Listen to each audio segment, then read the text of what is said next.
This is Valley News Live at noon.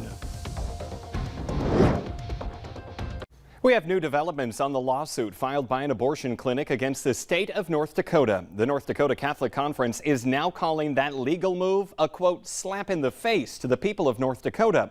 The conference recently issued this statement saying the attempt to stop the abortion ban is just an attempt to delay the inevitable. The Red River Women's Clinic filed that suit on July 6 against the state, arguing the trigger abortion ban is unconstitutional. And they also dispute the day when that ban is supposed to go into effect. That's July 28th. This comes as the abortion clinic is starting a Moorhead location, and they say they are not giving up without a fight in Fargo. In just a few minutes, we'll cover major changes on the abortion fight in Minnesota. But first, it's a fairly nice Tuesday out there. Weather-wise, you see a few clouds, also see some blue skies, but a heat wave is on the way. Let's take on a look at the forecast with Summer Schnellbach. Good afternoon, Summer. Good afternoon, and good afternoon, everyone. Thanks for joining us on this Tuesday. Thankfully, the traffic jam from this morning has cleared up a little bit, but with ongoing construction on I-94, expect some delays, especially during rush hours. We are tracking a heat wave today and tomorrow, the last two mild and comfortable days before the heat really starts to set in. 80 degrees right now here in Fargo, 79 in Jamestown and in Grand Forks, 75 in Fergus Falls, Bemidji, and in Devils Lake. Satellite and radar showing just a few passing sprinkles into west central Minnesota at this time, but the rest of us are sitting fairly quiet. This afternoon in Fargo, temperatures warming a few more degrees into those low 80s.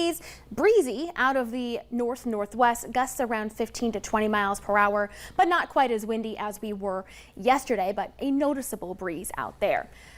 Coming up, we're tracking that heat wave, not just for the valley, but for a large portion of the country. Jordan, coming up, I'll let you know when we start to see temperatures in the 90s and just how long they might linger. All right, be prepared for the heat. Summer, thank you this afternoon.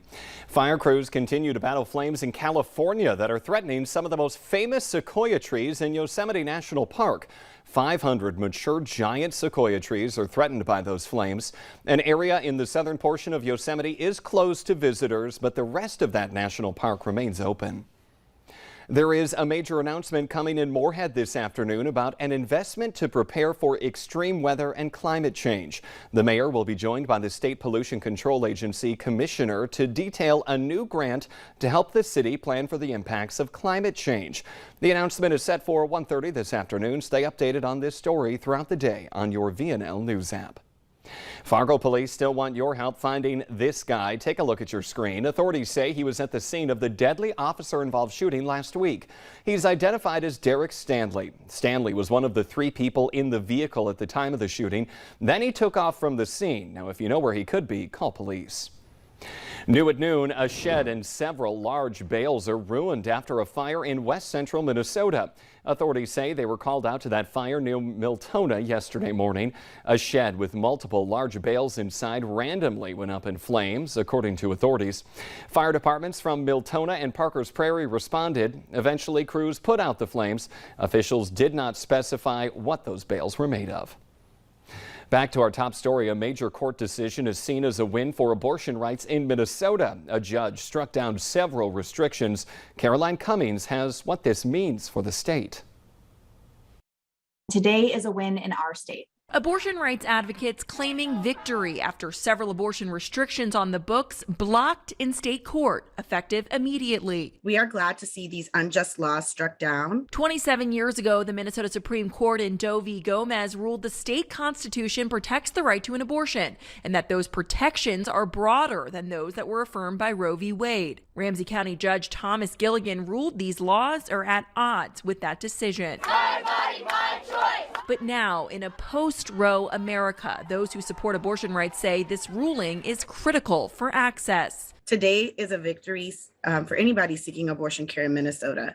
And it comes at a time when Minnesota's protections for abortion are essential for people traveling as far as Texas and Missouri to get abortion care here. Anti-abortion rights group Minnesota Citizens Concern for Life called the decision extreme and that the blocked laws are common sense. in part saying, quote, even the U.S. Supreme Court under Roe v. Wade and subsequent decisions allowed these very modest types of laws. Yet today's ruling blocks them and prevents Minnesotans from enacting reasonable protections for unborn children and their mothers. The organization echoing other calls for the state to appeal the ruling. Attorney General Keith Ellison Monday afternoon said he hadn't yet read the 140-page decision. We will be taking a good look at it. Ellison says he personally believes in a woman's right to choose to have an abortion, but that as Attorney General, his job is to defend Minnesota's laws. He and other co-defendants in that case have not decided yet if they will seek an appeal. The grocery store where 10 people died in a mass shooting in Buffalo, New York will reopen to the public this Friday. Its reopening comes 2 months after an 18-year-old gunman carried out what authorities say was a racially motivated attack. The suspect is facing numerous charges, including murder and attempted murder as a hate crime. Coming up, looking up, more people are taking interest in what's above us. And speaking of the skies, Summer Schnellbach is in right after this break with how today might be the pick day of the week for some lawn work.